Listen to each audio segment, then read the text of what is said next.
What if I told you that an ancient book, lost for generations, was suddenly found, and it shook an entire nation to its core? Sounds like a story for a thriller, right? But this isn't fiction, it's exactly what happened in 2 Chronicles 34.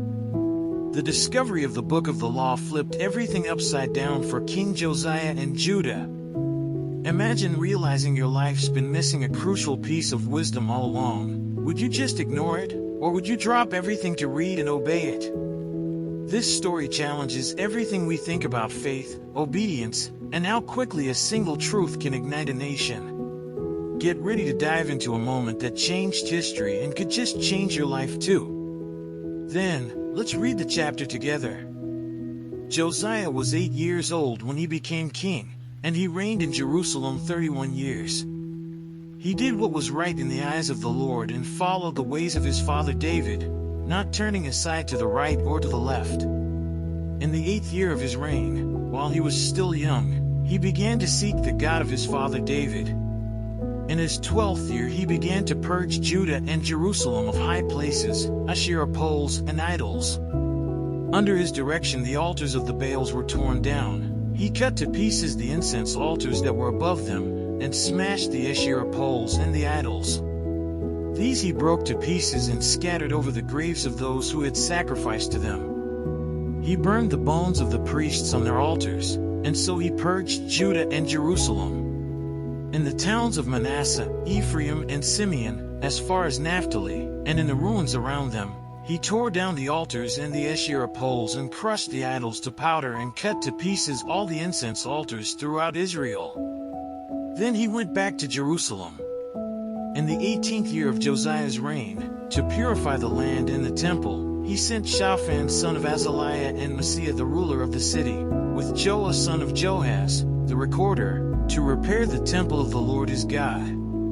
They went to Hilkiah the high priest and gave him the money that had been brought into the temple of God, which the Levites who were the gatekeepers had collected from the people of Manasseh, Ephraim, and the entire remnant of Israel, and from all the people of Judah and Benjamin and the inhabitants of Jerusalem. Then they entrusted it to the men appointed to supervise the work on the Lord's temple.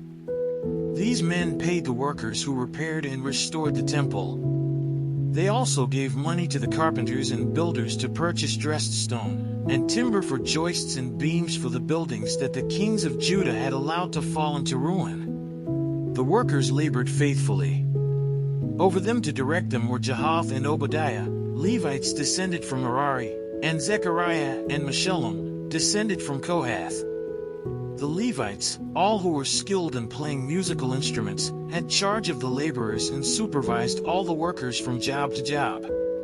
Some of the Levites were secretaries, scribes, and gatekeepers. While they were bringing out the money that had been taken into the temple of the Lord, Hilkiah the priest found the book of the law of the Lord that had been given through Moses.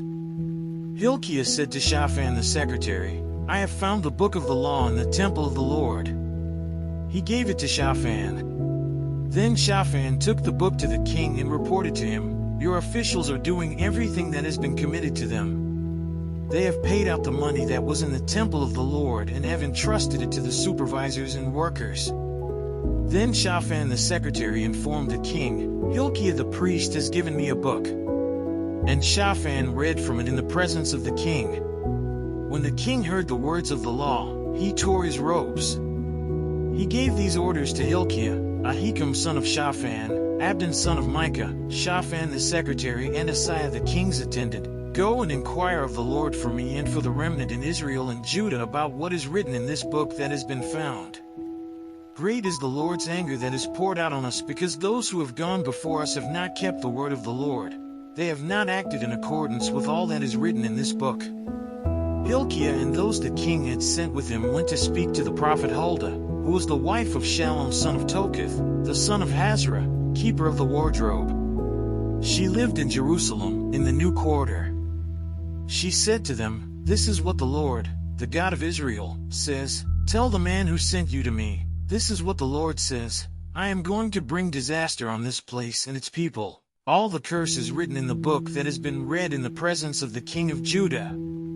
Because they have forsaken me and burned incense to other gods and aroused my anger by all that their hands have made. My anger will be poured out on this place and will not be quenched.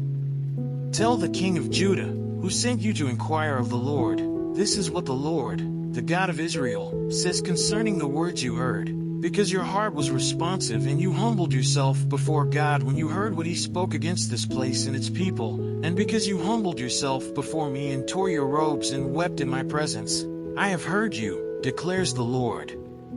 Now I will gather you to your ancestors, and you will be buried in peace. Your eyes will not see all the disaster I am going to bring on this place and on those who live here. So they took her answer back to the king. Then the king called together all the elders of Judah and Jerusalem. He went up to the temple of the Lord with the people of Judah, the inhabitants of Jerusalem, the priests and the Levites, all the people from the least to the greatest. He read in their hearing all the words of the book of the covenant, which had been found in the temple of the Lord.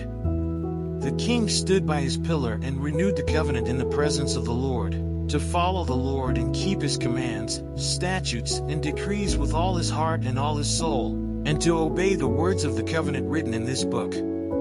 Then he had everyone in Jerusalem and Benjamin pledged themselves to it. The people of Jerusalem did this in accordance with the covenant of God, the God of their ancestors. Josiah removed all the detestable idols from all the territory belonging to the Israelites, and he had all who were present in Israel serve the Lord their God. As long as he lived, they did not fail to follow the Lord, the God of their ancestors.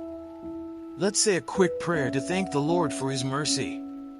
Hey God, thank you so much for opening my eyes through this study. I'm grateful for the wisdom in your word and for showing me how Josiah's story can shape my own life.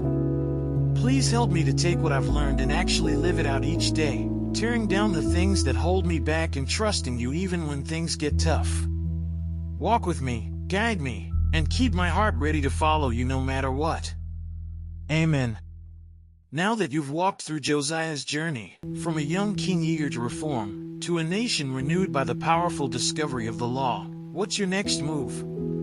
Are you ready to tear down your own idols and commit to a fresh start? Maybe it's time to pick up the Bible and read those transformative chapters yourself, letting the ancient wisdom speak to your daily life. What's holding you back from embracing a faith that stands firm, no matter the outcome? Ask yourself, how can I apply Josiah's courage and devotion today? If this message stirred something in you, don't keep it to yourself. Share your thoughts below, subscribe, and hit that notification bell so you never miss the next step in your spiritual journey. Let's grow together. And, as always, don't forget to check the last video and learn more about the scriptures.